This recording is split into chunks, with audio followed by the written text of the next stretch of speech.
Fanna has actually asked that I provide a little bit of a background on the exhibition and the installation and how it all came to be.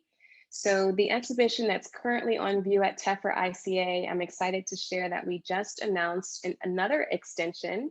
It will now be on view until August 7th, which we are so thrilled about. It allows more time to have that synergy between the sculpture and the exhibition really come alive. And so the exhibition itself came to life when Gisela and I began working on it during the pandemic. And our goal was really to make a show that was representative of a moment in time when there was this shift in human awareness. I mean, the last year or so has really brought a lot of a lot of new thoughts, I think, or important issues to the forefront. And so we wanted to mark that new era of discovery. We also wanted to create intrigue. We wanted to provide a thought-provoking, transcendent, and ethereal space. And the objects themselves that are on view in the exhibition include Gisela's wall works, which are known as pods, and two of her floor sculptures, both being made of resin, and one being her very first resin monolith, which we are honored to be the first to display. The objects themselves nod towards this constant energy of fluctuation and transformation. And so as an extension of the Quantum Shift exhibition, Tefra ICA was pleased to present the Parabolic Monolith Iridium and bring it to Washington, DC. I was very persistent with Gisela to get this piece to the region. I mean, she's in high demand and so is her work. And so I think it's so special to have this symbol of transformation, this nod to the future, this object created by a Latinx woman located right in the heart of DC. The sculpture, if you're not aware, it's right at the top of James Monroe Park in DC, steps away from the National Mall, the White House, and the Renwick Gallery. And this is the first public sculpture by Gisela in the Washington, DC region. I did acknowledge Leidos, who is a generous sponsor for this project, but also Charles P. Johnson and Associates and the Golden Triangle bid are important partners and sponsors, for this project. And so we're so honored to be the host and bring these to the region. Without further ado, I will introduce Fanna, our guest for tonight. So Fanna Gebreyesus is a curatorial associate at Glenstone Museum, where she manages exhibitions, installations, publications, and art photography. Since joining Glenstone in 2016, she has worked on an array of projects focusing on works such as Tacita Dean, Ellsworth Kelly, Carrie James Marshall, Sharon Nishat, and most recently, Faith Ringgold. Congratulations. Originally from the DC metropolitan area, she holds an MA in art history from American University and a BA in English and art history from the University of Maryland in College Park. Please join me in welcoming Fanna. Hello. Thank you so much to Tefra for inviting me here today to have this conversation. And thank you, Gisela, for the wonderful exhibition and the outdoor installation. It has been such a pleasure to experience. And I should say before continuing, or I should ask, can everyone see my slides all right? Perfect, perfect.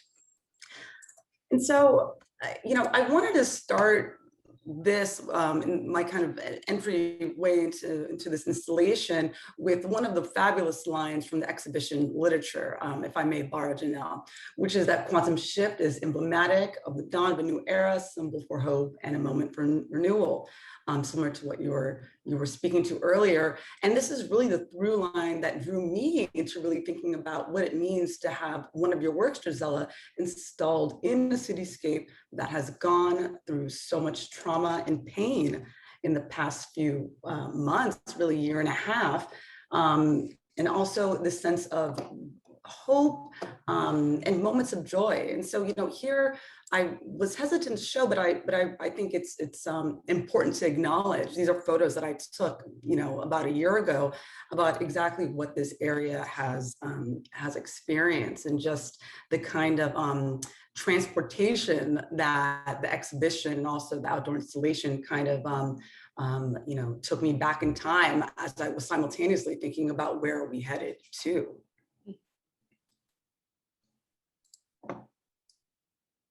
And I should also say that, furthermore, there is a unique relationship that DC has with public statuary as monuments compared to art installations proper. And so before I show images of the installation as installed in James Monroe Park, this is kind of a map to kind of situate us all. And I'm unsure how many of you all have been able to see the work, but this is a map of where the work is installed.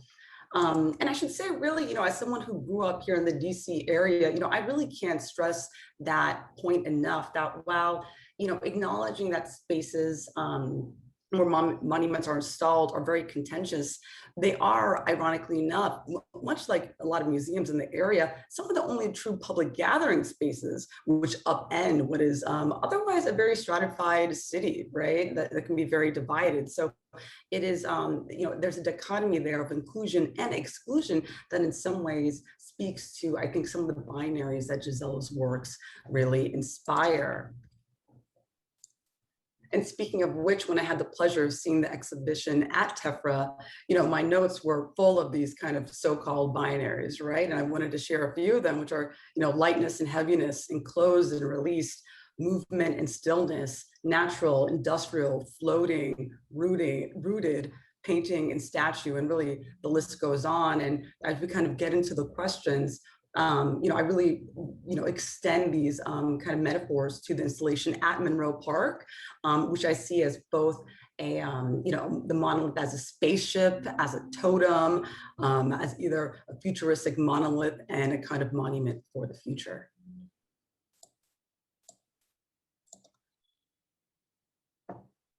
And so with that, I kind of want to take a few steps back. And Gisela, admittedly, I took the screenshot from your lovely, wonderful artist talk presentation that kind of showed us how the, the process of fabricating these works. But before we kind of get into that, I did want to ask you something that's kind of been tickling the back of my mind, which is, futurism and sci-fi by underrepresented groups has been very much in the discourse lately. And this, coupled with the knowledge that your father was a scientist, made me wonder whether you were interested in sci-fi literature or sci-fi movies as a young person, or if there's anything you've been reading or watching lately as we, have been living in a somewhat sci-fi situation. Very much, Fanna. Well, first of all, thank you for doing this talk. Very special to be here with you today with such a powerhouse woman and all of you like Janelle. I mean, it's such a pleasure and an honor to be with you guys in the same Zoom talk. And so regarding sci-fi, I have to say, Fanna, that my dad was kind of like a mad scientist. I mean, he had a PhD in chemistry, but he was very brilliant, but he was a little crazy. And that edge that he had really nurtured my creativity as a child. So he would take us, hiking in a Yunque rainforest, or we'd be out, on the beach, and he'd say, "Oh my God, did you see that alien behind the trees? You didn't see his eyes, they were red." And he'd make up these whole crazy creature stories. So what it taught me as a child was to always be on the lookout for things that maybe the eye couldn't really see, but they were there. And maybe people could say, oh, it was imaginary, but maybe it's part of a world that did exist at some point in time and we just don't know about it. So his being a scientist kind of fueled my imagination and took it to an extreme. And we would always be playing with his chemistry sets and making concoctions. And my grandmother, my Puerto Rican grandmother, happened to be a pharmacist, and she was one of the first women who studied pharmacy in Puerto Rico back in like the late 1930s. So, we'd also grab her stuff and play with it. So, I mean, this whole kind of background of having science as a kid around me, coupled with my mother having been a painter. So I was kind of like on both extremes. I had like the more of like the brainiac dad with the more creative mother, really nurtured that whole, like I look back at the roots of where I came from, and I look at my practice and I say, wow, it really merges both that aspect of art and beauty, the intangible aspects of creating art, with more of a rational scientific mind. And the two together result in what I do today.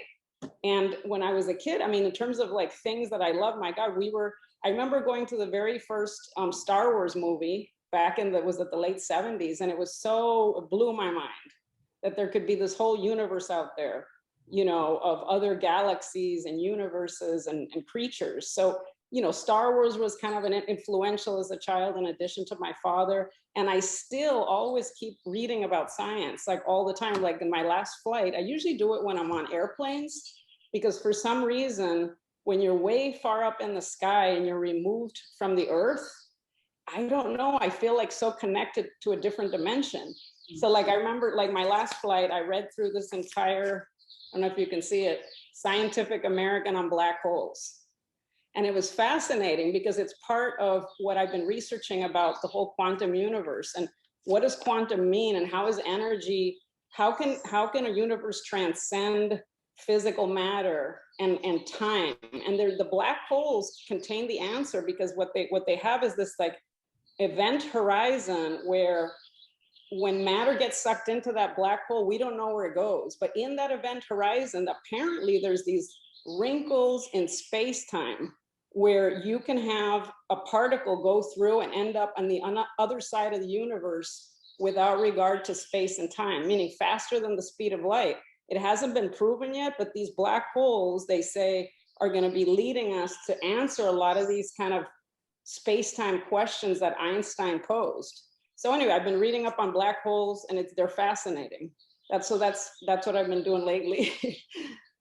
Well, I have to ask, I mean, I know how, you know, dense some of that literature can be. And so when you're reading through these articles, I mean, does it kind of just click on the first read, or do you kind of have to spend some time with it? No, I definitely have to spend time, and I underline, and then sometimes I'll research a particular term and I'll try to understand it, because a lot of these terms are so heavy scientific that, not being a scientist myself, you know, it takes a while to understand, but you can get the gist of it and apply it. What I do is I try and take the gist of it and then apply it to my artistic practice as best I can, you know. Mm-hmm. And I think that's an excellent segue to my next question, which kind of explains why I have the slide up. Because, you know, for folks who haven't seen this before, you know, your process for these monoliths, and really for all your works, is very alchemy meets science, right? Mad scientists. I can absolutely see that. But, you know, on the other hand, in hearing you describe your works, you know, I you know, reading you describe your works, you know, it reads to me as very painterly, right? You know, light, color, space, the spectrum. And so I was hoping you could tell us, you know, I think early on that you started out as a painter, and I'd love to hear about your journey from that to sculpture, which of course has been traditionally a very male dominated arena. Very, very much so. And for me, when I started as a painter because that's what I had learned in Puerto Rico as a child, because my mother was a painter. So I painted a lot, you know, in my early youth. And so when I reapproached painting again as an adult, I went to what I had learned as what is traditional. So like, you know, oil on wood, I carved with palette knives. They were textural, they were organic, they were abstract, they were kind of like a painterly geometry, which is kind of a through line to my current work. But in any event, I approached painting as the kind of that first, what you know is art or what you think is art, which a lot of the minimalists, if you study their practices, that they arrived at sculpture through painting. So if you study Robert Irwin, you know, he went through his whole phase of painting and reducing the painting down to the most minimal element that he could, and then he springboarded off to sculpture. And very similar with Donald Judd. So he painted for over 10 years, and he painted these kind of, you know, moving forms. And then eventually he said, oh, these are half-baked abstractions. I really don't like them. And he started his catalog raisonné with only 2 paintings after hundreds that he had done for 10 years, because he didn't deem them his own. And so I think I came to sculpture in a very similar way that even Irwin or Judd did, which is that I feel like painting, you kind of have to go through it to get to the other side. If you want to become a sculptor, because you have to kind of know what that world is about before you go into the third dimension.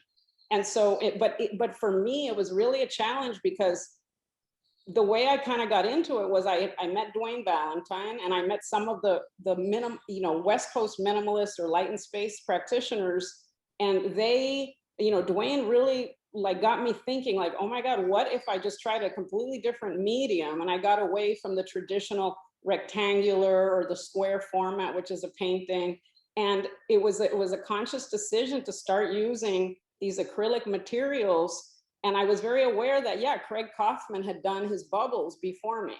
So I had a little trepidation going in there because I felt like mostly they were all men. And the only female minimalist that I kind of had studied and knew of was Judy Chicago, who had done her early period of minimalism before she got into her work of the 70s. And then Anne Truitt, who was very much, you know, a painterly, she painted her sculptures on wood. So I had a little bit of trepidation because there was really, well, there was Helen Pashtian and Mary Corse on the West Coast, but Mary's more of a painter. But going into sculpture for me was difficult because I felt like I would be criticized, you know, and I went through that phase of, it took me about 6 months of painting plastic that I had formed similar to Craig Kaufman to realize, okay, I can't stay here in this place because this had been done before. So how can I push through to new materials, things that I've never done before, to maybe embody light and color into a sculpture that has no paint? So it was a real breakthrough for me to discover the process that I use today of these glowing sculptures that contain no paint. And everybody thought, oh, well, how did she do this? Or does it have paint inside? And it really, I was able to get rid of the paint and move into new materials. And so for me, it took a while, but I finally felt like I came into my own. And I really, for me, it was very important to come into my own using the language of minimalism, because like you say, it was so male dominated that, you know, it meant so much to me to be a female in that arena, because I felt like that arena had kind of evaporated after the 60s and 70s. I don't feel like there were any women really tackling that realm because they had been kind of excluded. So I felt like I was bringing kind of a new view into the dialogue. Mm-hmm. And then I think, you know, to that point, I'm curious about, you know, even before you moved to the West Coast, before you met Dwayne Valentine, you know, as a young person, growing up very much in, you know, with art in the household, you know, what was your first introduction to capital M minimalism, right? I think for most of us, it's, you know, in an art class, and we see, you know, a very short list of names, a very censored list of names, right? Very, very, my first introduction to minimalism came in the late 2000s. You know, it was kind of like the late 2000s, something right around the time I met Dwayne, a little bit before, where I just started really reading about it and studying it. But the big kind of aha moment was when I took a trip. It was 2013, and I took a trip into, like, I actually went to experience Marfa, Donald Judd's Marfa. I went to the Spiral Jetty. I went to, you know, visit Heiser's Double Negative, and I trekked all the way out to the desert, and I did a whole series. I went to the Dia Foundation in New York, and I said, you know, I'm going to go experience this in my body so that I can really understand what the capital M means, because you can read about it. And I had read, you know, Judd's books, and I had read Robert Irwin's, you know, manifestos on perceptualism, and I had read Anne Truitt's writings, which she's an amazing writer. Mm-hmm. And it was just, but it was that trip I took where I experienced everything kind of in the body. And then that's when I realized that you know, that's how I kind of came into my organic minimalism, because I studied what had come before. And then I realized, you know, my language is not as, I'm looking for the right word. It's not as, you know, squared off, or is not as contained. My language really comes from life itself. And so that's kind of how I got to this organic aspect of minimalism, to kind of do something new, what I consider to be new. Mm-hmm. And just as far as, you know, a timeline, did it take you a few years, I have to imagine, to kind of coin that term, or was there that aha moment one day it all kind of clicked into place? You know, it took a few years, but the moment came. I had written, my first monograph got published in 2015, and I wrote a whole essay about my theories, and I never used the word organic in it. I used the word non-specific objects, because I was pivoting off of Judd, and I was studying how my objects were different and how they had this duality, this fluid color spectrum, that changes and everything is always in flux, much the opposite of what minimalism supposedly is, which is the object is what it is and it doesn't really change, you know, according to its environment. And so I was using the term non-specific objects, and there was a little bit of an aha moment when I had to start lecturing. There were a few shows I had at some institutions like Dow Museum of Contemporary Art, and I had Palm Springs Museum of Art, and they asked me to come and give a lecture on my practice. And when I was preparing those lectures, I said, you know what, I have to, instead of defining my practice vis-a-vis the practice of Judd, I have to find my own term to define the ethos of what I'm doing. And that's when I came onto the word organic, because in preparing my lectures, I started talking about, you know, the fluid nature of the architectures that influenced me, of not just the art world, but everything from my childhood, you know, like the plants, the animals in Puerto Rico, growing up kind of wild. I mean, all these things that when I started preparing my lectures, they added up to one big picture that really fit the word organic. And so it was kind of in that process. I would say it took a couple of years, but it was the defining moment where those lectures where I had to get up and talk. And I said, well, I better say something intelligent here. Thank you for sharing, because I have to say, I've been wondering about that since the first time I read it, frankly. And actually, I do want to ask you before we kind of segue into, you know, the installation at Saudi Arabia and then DC, but we'll hear for folks who may not be familiar with these artists, these are just a few works by artists that Gisela has referenced as being, you know, both inspirations and mentors in the past. So we have Judd, Flavin, Benglis, Dwayne Valentine. But I did want to ask you very quickly about, you know, I thought about Eva Hesse quite a bit when I saw your exhibition. So I was curious about your relationship with her work and process, right? Capital P process, and also Zelia Sanchez. Yes, I love Zelia, and Zelia, you're right. Zelia is kind of a hybrid because she's a painter, but she sculpts with the painting. Mm. So you know, I guess she's influenced me, but not in a direct way. It was more of like the East Coast minimalist, and then she came later into my understanding, just like kind of Linda Benglis, which has a really free form way of making the sculpture. And yeah, what was the other part of the question? It was that. And Eva Hesse, I was just. Oh yeah, Eva Hesse.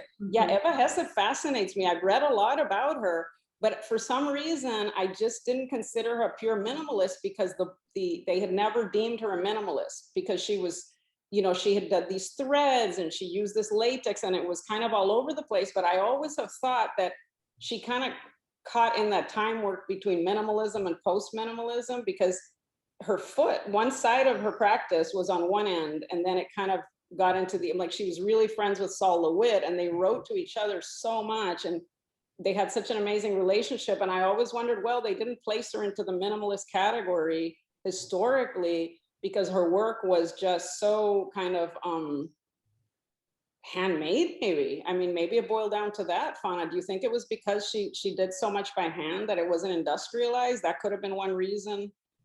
I mean, I think we have to address, you know, the elephant in the room, which is obviously gender, right? And we've been talking about these, you know, these small male clubs. But I have to say, I think the reason why she kind of stuck in my mind, Gisela, is, you know, when I think artist as a mad scientist, I think it in great ways Eva Hesse, right? These kind of process photos and experimenting. No, she was amazing. And, you know, she died prematurely because she would cover her body in that latex stuff. Exactly. You know, like it would get into her skin. I mean, she was so hands-on. She's incredible. Exactly.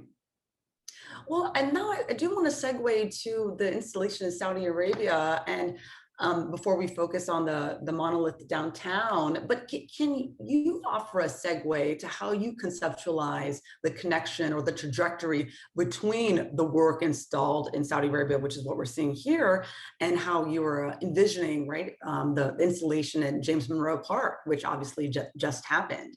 Mm-hmm, mm-hmm. Well, conceptually, the monolith in Monroe Park came first.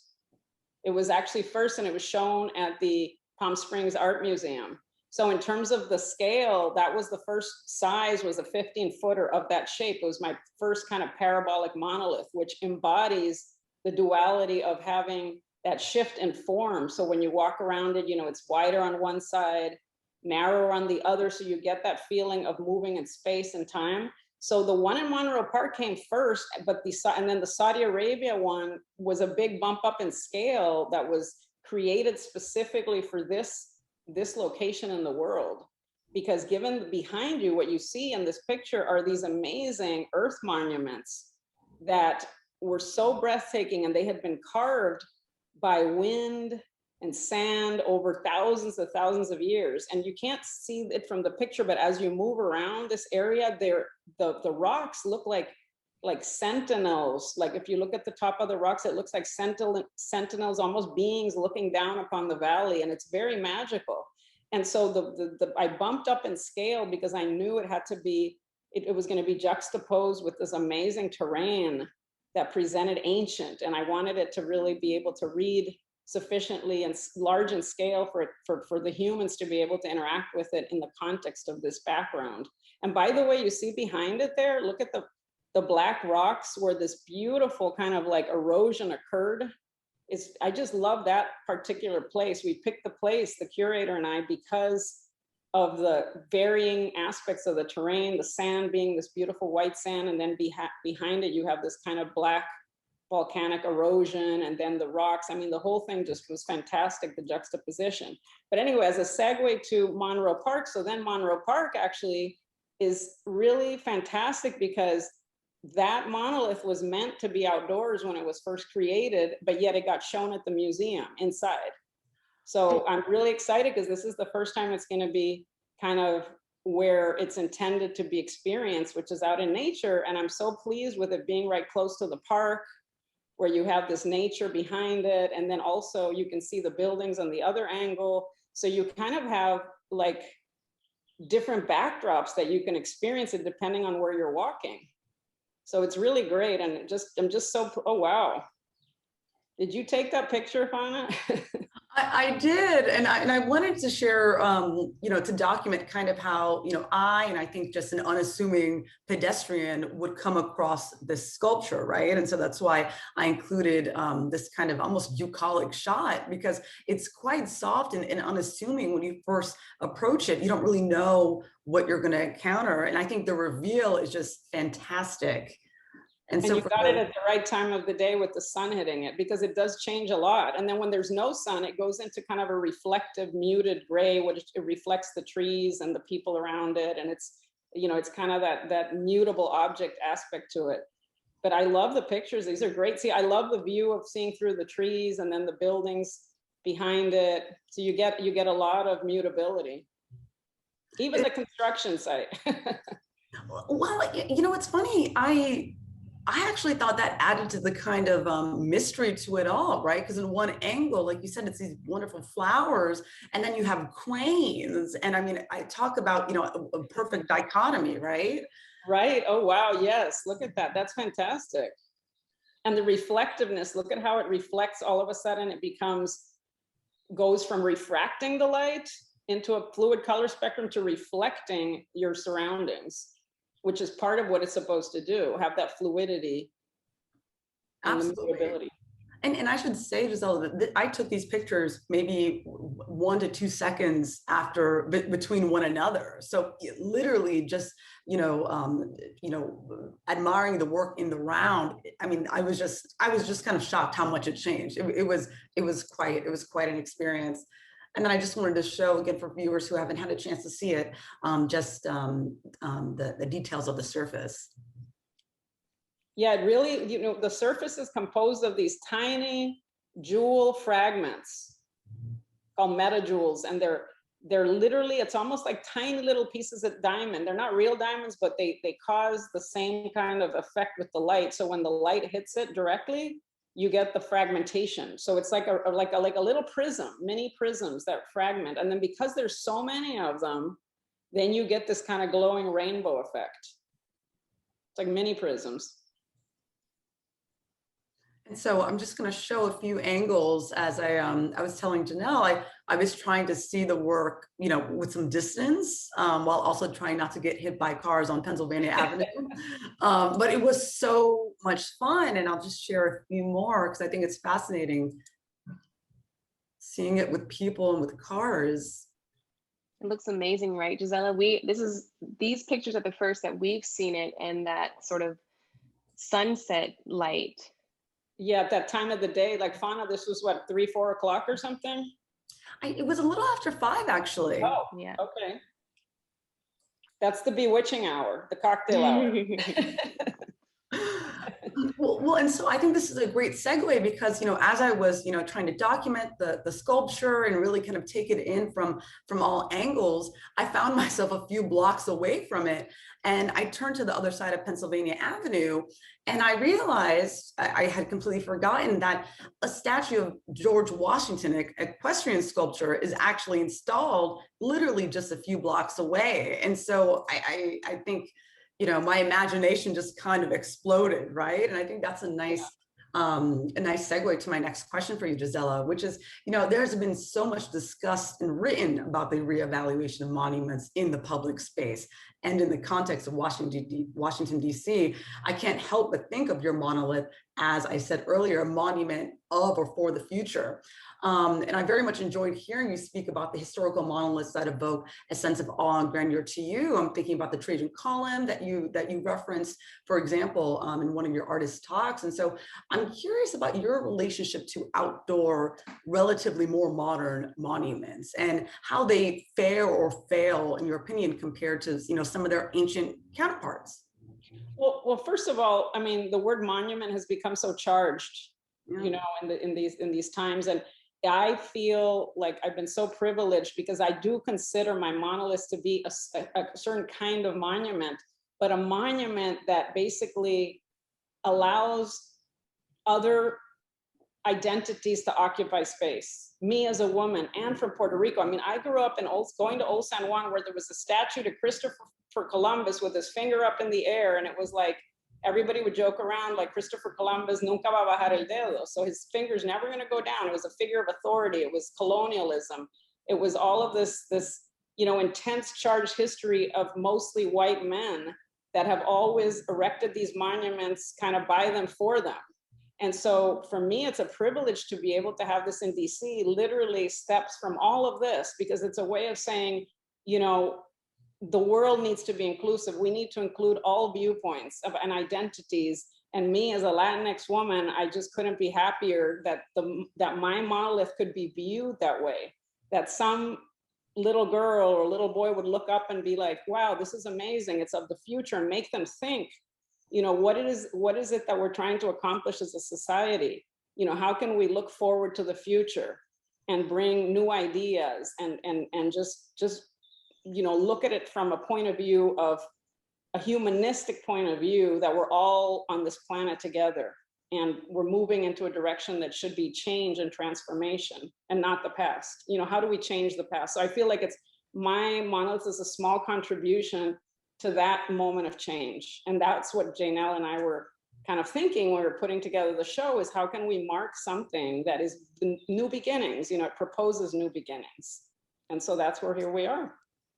Absolutely. And I have a few more slides that kind of relate to that, but for folks who might be wondering why there's a painting of Napoleon to the right, I just wanted to show just how long and storied the kind of trope of the equestrian statue and really just statues in general, monuments, how much they resonate and really came out of colonialism and imperialism. To your point, Gisela, about being in San Juan and seeing Christopher Columbus.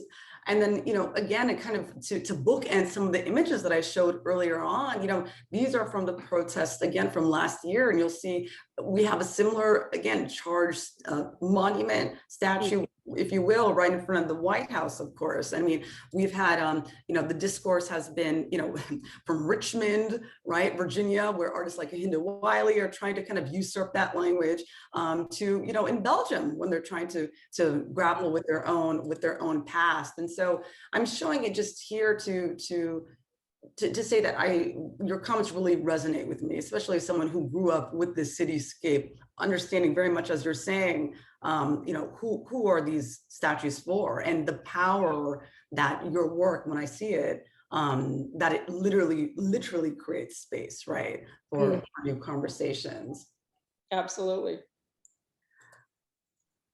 And I think, I do want to be cognizant of allowing folks time for questions, but so maybe I should skip over a few of mine, but I'll skip to one that I think is really interesting, which is, do you have a dream location for one of your monoliths? And if so, where would it be?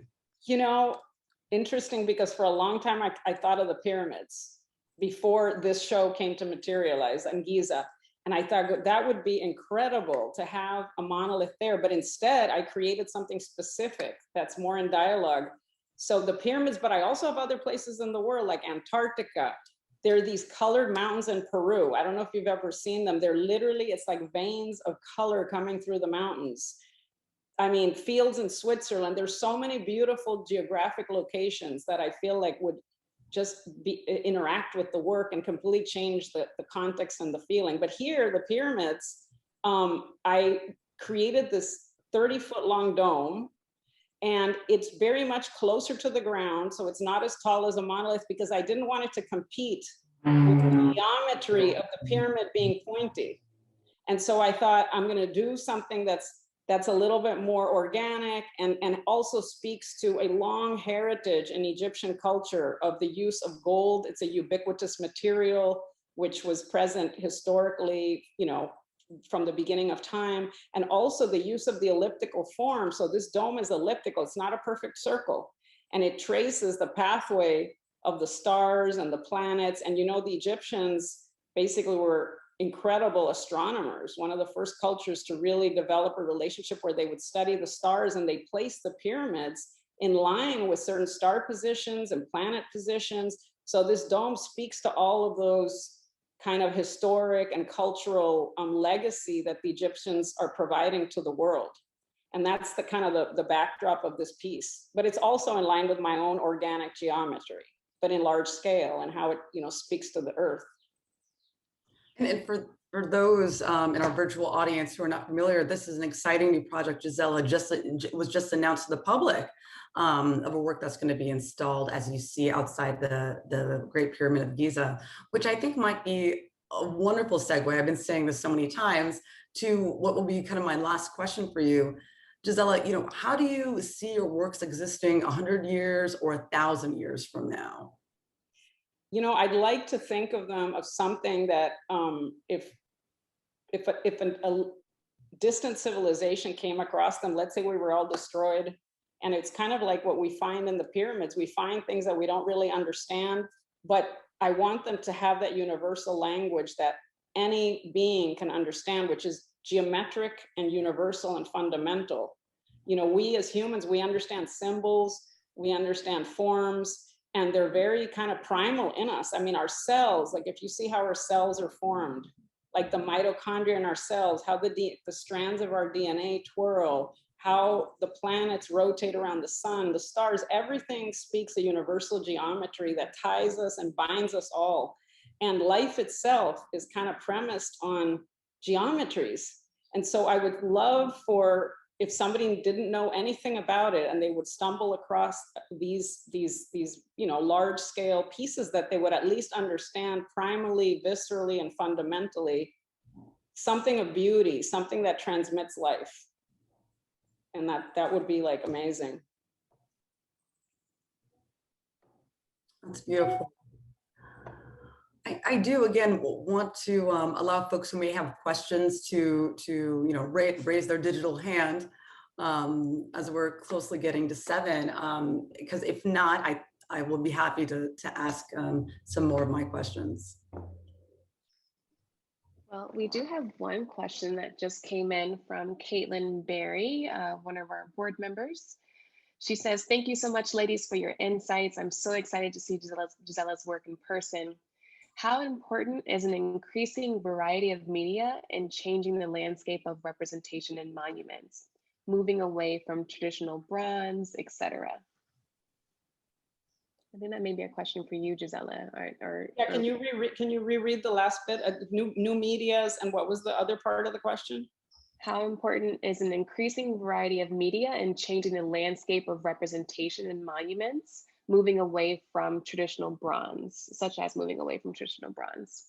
Well, actually, that's a great question because, you know, bronze has such a heavy association, again, with what you were saying, Fanna, with the whole history of casting these statues and what the, you know, what they represented. Like, I feel free. Like when I started my acrylic work and I started working in carbon fiber, I just felt this freedom because I felt like nobody else was using these materials. And it's always exciting to take these new materials and try to make something different. Like all of my sculptures, the capability of carbon fiber is that it allows these sculptures to have no lines, no corners, no demarcations, and make a sculpture that's kind of has this perfect surface and this perfect form that almost seems like it's not from this planet.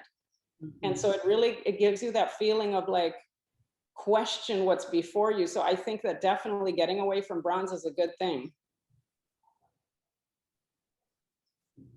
Fanna, do you have anything to add to that from an art historical point of view? Not necessarily from an art historical point of view, but it is making me want to revisit a question that I do have, which is, Gisela, does the word transformation, has it changed for you as we've kind of undergone a transformation ourselves, right, the past year and a half? Do you have a different relationship with this word, or I'm just curious. Yes, absolutely. You know, yes, and it actually, it happened during COVID, where the word transformation pre-COVID was, you know, shifts in our daily lives, but everything was kind of static in the way that we operated. And when we were going through COVID, I started filming. I did a couple of short films, and every day I would film things that were happening around me, the rising of the sun in the sky, time lapses. And I started really thinking about space, time, and time, and how transformation, the word, really has evolved now to shift from a short-term human time focus to a geological time, where now when you say something is transformative, it's not like, oh, it just changed a little bit. No, that we're talking long expanses of time that we have to consider that go beyond our lifetime, that go beyond even our civilization, especially with being in the context of Egypt and the past. You realize that our life is just the blink of an eye, it goes by. And so transformation, I mean, I'm really thinking about this word now in a really much longer term, you know, even in the context of billions of years. When you study the skies and the stars and everything around us, you go, my God, even human civilization has not been around that long. So the word transformation to me has to really incarnate thought that is longer term. And also kind of unrelated, but I'm very curious as I'm, you know, looking more at this rendering of your work in Egypt. Do you think about permanent outdoor installations at all? I mean, I don't think any of these works are, the work in Giza is not going to be permanent, correct? No, it's a temporary. Yeah, no, eventually it would be great to have permanent installations, absolutely. And I'm sure that we will have the opportunity. We do have another question in the chat, actually from Erica, our associate curator at Tephra ICA. She says, one thing I have been asked in the gallery very frequently is, do you ever offer an example of the material when your work is on view for people to touch? You know what, I have, Erica. And now I'm thinking about it, Jana, it might be nice to, one of my museum shows a few years ago, they asked me that, and there was a little table for children mostly. And we put several of the acrylic materials and several little formed kind of dome-shaped sculptures so that they could learn with their hands. And we could even have a little piece of carbon fiber or something. I mean, if that's something that, since the show's getting extended, I think it's a great learning tool for, I guess, for not even just young children, but for anybody, really. That would be great to continue that conversation, Gisela. Now that we've extended the exhibition, we've also extended our hours back to our normal hours. So we are open Tuesday through Saturday now, 11 to 5, and still by appointment only for the near future. But we're excited to welcome many more people back to the gallery. So we can continue that discussion. That's exciting. For sure. And actually, I have a question, Gisela, that's really kind of backpedaling to some of the questions I asked at the top of the hour. But I'm very curious, you know, you mentioned that your mother was a painter, but I'm curious what artists, I'm assuming painters, kind of loomed large in your home growing up. If there were any kind of iconic painters, I don't know, I'll just throw out Picasso, but were there any painters that that had been kind of canonized in your home growing Well, up? I mean, I basically we were very humble. I mean, it's not like we had a lot when I was growing up, but my mom, she very much really bought me books, and we would study, like, you know, Gauguin. She really loved Gauguin, because I remember we studied Gauguin in the context of comparing the colors of Gauguin to Puerto Rico, because, as you know, he spent a lot of time down in the tropics, you know, and so we look at particular paintings, and she'd say, so why do you think the sky is purple, or why is the grass a different color than it really is? And what I learned a lot about color from Gauguin, and we studied Van Gogh, we even studied Picasso, we studied Wilfredo Lam, who was a Cuban at the time, who I love Wilfredo Lam. I actually have a small piece of Wilfredo's, and the use of the colors was, you know, in painting was very influential, because I realized that color is not necessarily used to reflect the reality, but you could use color to project something that's not there. So you can change color, and you could paint a tree purple. I learned that as a kid. It's like, oh, why is he painting the trees purple or the grass purple? Because it was a feeling that you were trying to convey of the mountains or the intensity of something. So yeah, I mean, all those kind of early, you know, all those painters were influential, and through books. I mean, a lot of it was through books that we would do. And I painted, what we would do is we'd go out in nature in Puerto Rico, like we'd pull up on the side of the road where they were cutting sugarcane. This is in the 70s, when sugarcane was still like a big crop in Puerto Rico. And we would just sit there and watch the guys work, and grab the sugarcane and smell it and study it and bring parts of it home, and then go ahead and paint it. So it was very much a hands-on experience of touching nature, experiencing nature, and then painting it into the paintings. And I remember there was this eucalyptus tree that I used to run to when I would get upset, because my parents were always fighting, and I had a very difficult childhood in other ways. But I remember going to this eucalyptus tree that had a branch that was curved like an L shape, where you could sit on the bark and on the trunk. And then I would spend a long time peeling. You know how eucalyptus trees, they shed their bark. Mm-hmm. And then when you peel a piece of the eucalyptus tree, let's say it's gray, and you peel a piece off, then it becomes pink or a different color on the inside. And whenever I was upset, I'd go and I'd peel the eucalyptus tree, and just the layering of the colors in the tree. I remember thinking, this is just so amazing how, you know, this tree can have these various layers. And so all throughout my childhood, I didn't realize that until recently, when I was writing about my work, how layers have formed the basis for all of my practice, layering oil paint, then layering acrylic, then layering carbon fiber, and how the whole stratification of materials really came from really early childhood experiences in Puerto Rico. So it sometimes takes years for things to percolate, you know, and come out. That's amazing. Thank you for sharing that. And then I do want to ask, I think I'd be remiss, it's you know, more of a technical question, but I'm curious about the you know, the pedestal on which your sculpture is rests on, right, in this picture, because I noticed that it did not have that in Saudi Arabia, but it doesn't look like, you know. Yeah, you know, I'm glad you brought that up, Fanna, because it's not ideal, but Janelle and I, it's not an ideal situation, but we had to put something because the ground is not level. So if you study the site, the concrete goes down at an angle. And so the sculpture couldn't just be placed on the concrete. If it had been perfectly level, we probably would have put it on the concrete as intended. But instead we opted to maximize and say, well, we have to have a leveling device. And then in addition, I studied the site and realized you have the fence behind it. You see that little black fence?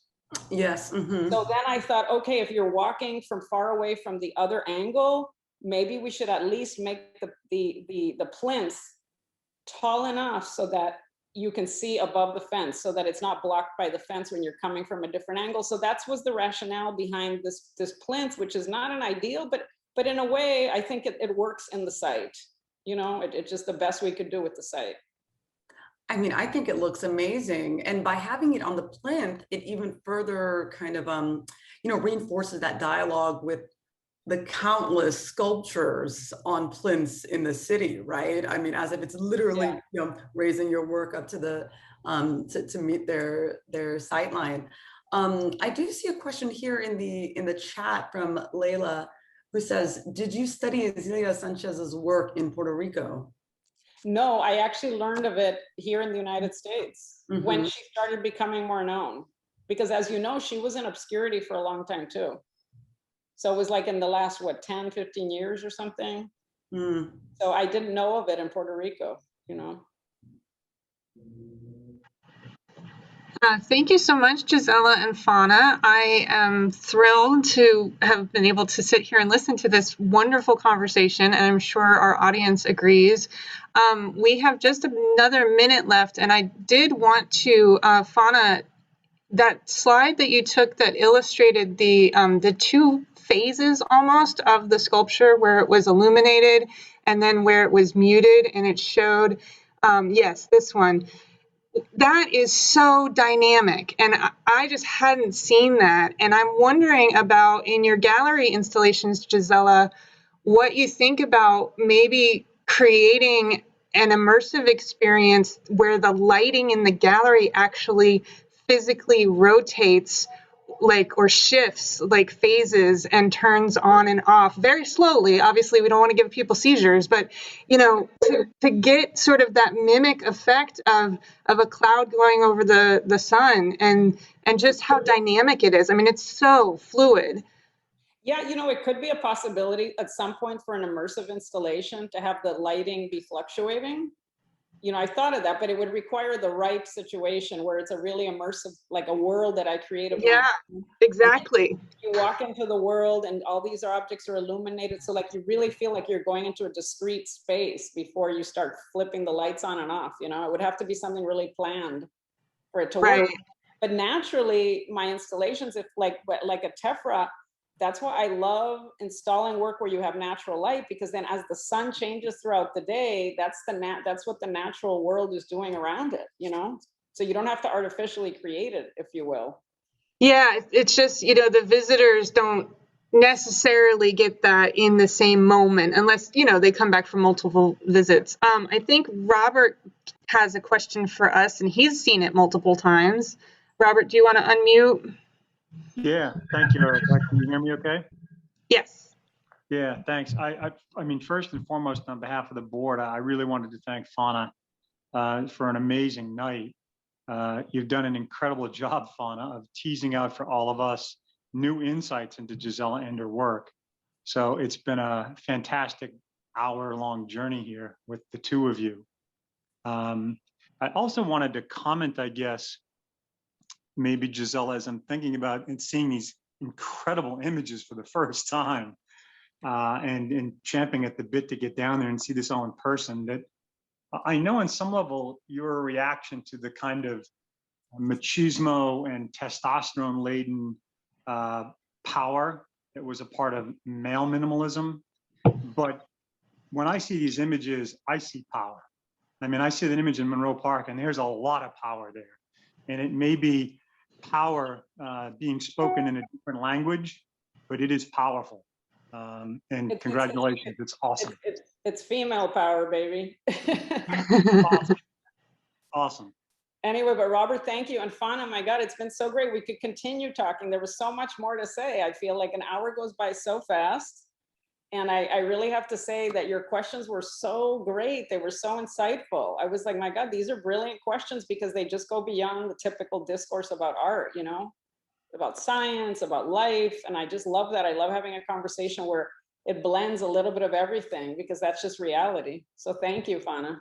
Thank you so much for your kind words. And, you know, I'm going to enjoy seeing this work multiple times. And I hope you'll be coming to DC soon to see it. I don't know if will you have a chance? Yeah, I'm sure Janelle will fill you in, but I think I'm coming July 1920. So I'll probably see you then. I think my gallery's hosting some kind of an event or dinner, Fanna. So hopefully you can come.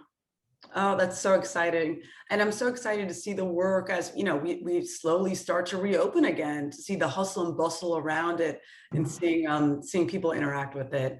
But and hoping to see selfies on Instagram. That's yes. what I want to see, of like people just posting their images.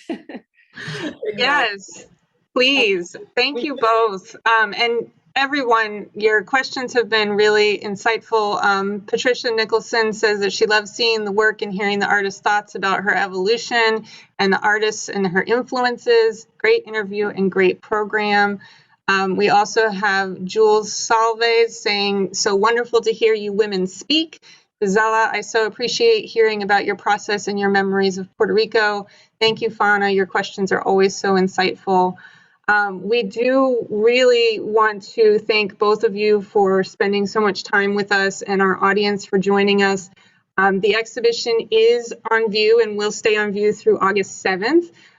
So the online viewing room is also available on our website, which is tefraica.org. The Parabolic Monolith Iridium is on view through early 2022 and is located right at James Monroe Park. So please check it out. And as Gisela said, take a photo. And if you post it on social media, please tag us at TEFRA-ICA. Stay connected with us through social media at TEFRA-ICA and sign up for our newsletter to stay updated on all things TEFRA-ICA. Thank you everyone for joining. And then you can hashtag it DC Monolith. Okay, good. Yes, DC Monolith. So thank you everyone for joining. I don't know, Fanna, if you want to stop sharing your screen and we'll wave at our friends. Thank you so much. Thank you, Such a pleasure. Thank you, Fanna. Thank you so much. Okay. Thanks, Bye, Janet. It's everybody. nice to see you. Bye. Bye. I'll see you. Bye.